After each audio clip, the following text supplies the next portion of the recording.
समस्तजन कल्याणे निरतं करुणामयं नमामि चिन्मयं देवं सद्गुरुं ब्रह्मविद्वरम्।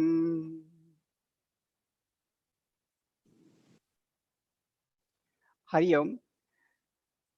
My pranams to each one of you, all the graduates, their parents, our Dhirenji, uncle and auntie, and Sankarji, Ashokji, and Arunji, and each one of you.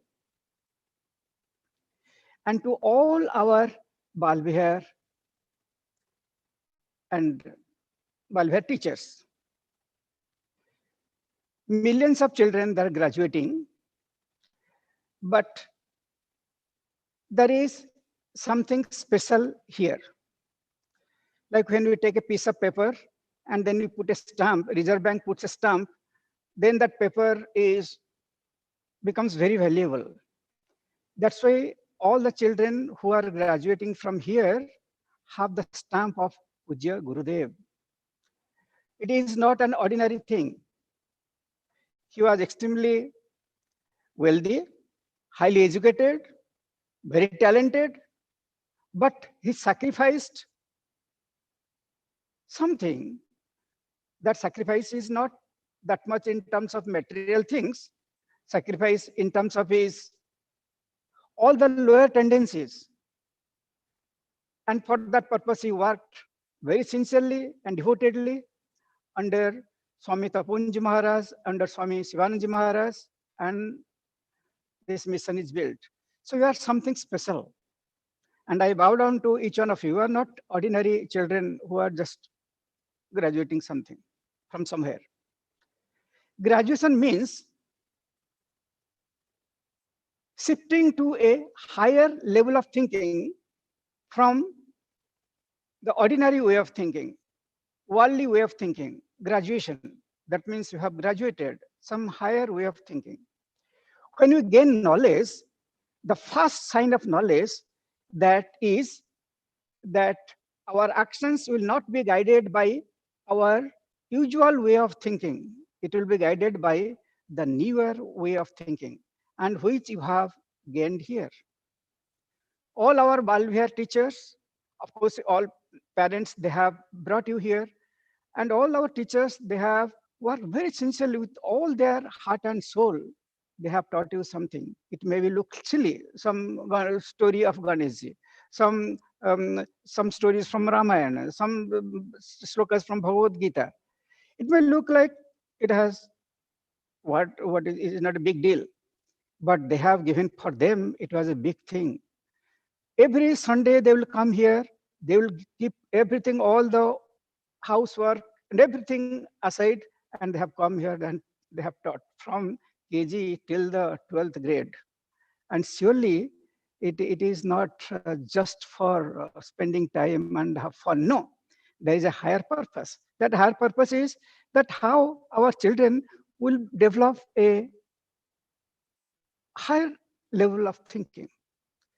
Now in the school and college we go, and school and colleges are so many schools and colleges, we have to pay so much of money, so that how we'll be eligible to earn something, so that we can eat food, we can buy a car, we can buy a TV set.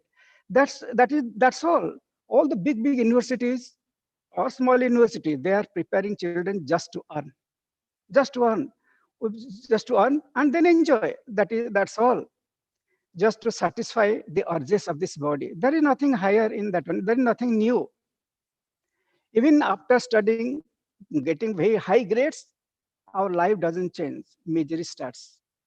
Everything is there. Car is there, house is there, spouse is there, everything is there, will be there, because all of you will go to top universities and you will surely earn good.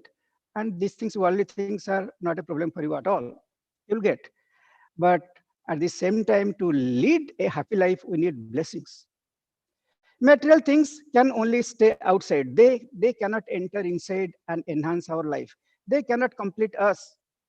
By buying a car will not complete our heart. It will fill the garage, but it will not fill the heart. So our heart remains the same. There is no change. but you have got that education, that what is the really the main purpose. Of course, all of you will be have all kinds of material facilities because you have studied well, and of course now the job is different. Now it will change. Different things will change. But if you are entirely depending on your job and the income, that is not sufficient. That is not sufficient to lead a happy life, to lead a life of love, to lead a life of contentment. That is not sufficient. So one has to depend upon the the spiritual knowledge what you have gained. So I don't want to give a big speech, but when you go to college, don't forget that every day keep some time, 5 minutes or something, take a picture of the god or goddess. Don't feel shy at all that, okay, we are worshipping some pictures or some motifs. No, we are worshipping God. That picture is just a medium, just a help. And do practice real concentration. Because now I see children, they have very less concentration. Mind is very agitated. They do things because all the time they are going through a lot of tensions and worries, anxieties. And that is not education. If the college teaching is helping us to be miserable people, then what kind of education that is? So never give up this thing. In your room, keep a picture of Puja Gurudev or any goddess, and see that picture with closed eyes, and do a little japa for 5 minutes. Practice little concentration. It will help you a lot. We see children, and you don't have to study so many hours. There's no need. If the mind is focused, less study, but you will do well. And always you will take right decisions. And with this much, I pray for Puja Gurudev's blessings. You are his children. So we feel that all of you should shine in your life and should be a role model for others. So others should know that the children are a little different. So they have something to learn. If we are like everybody, then there is no point. There is no point. Others are doing, they are going to clubs, they are drinking, they are running after this person or that person. We are also doing the same thing. Then it will not really any, there is no greatness. There is nothing to learn from a person. But please give importance to this and shine in your life, and your life be blessed one. Hari Om. May Puja Gurudev bless all of you. Hari Om.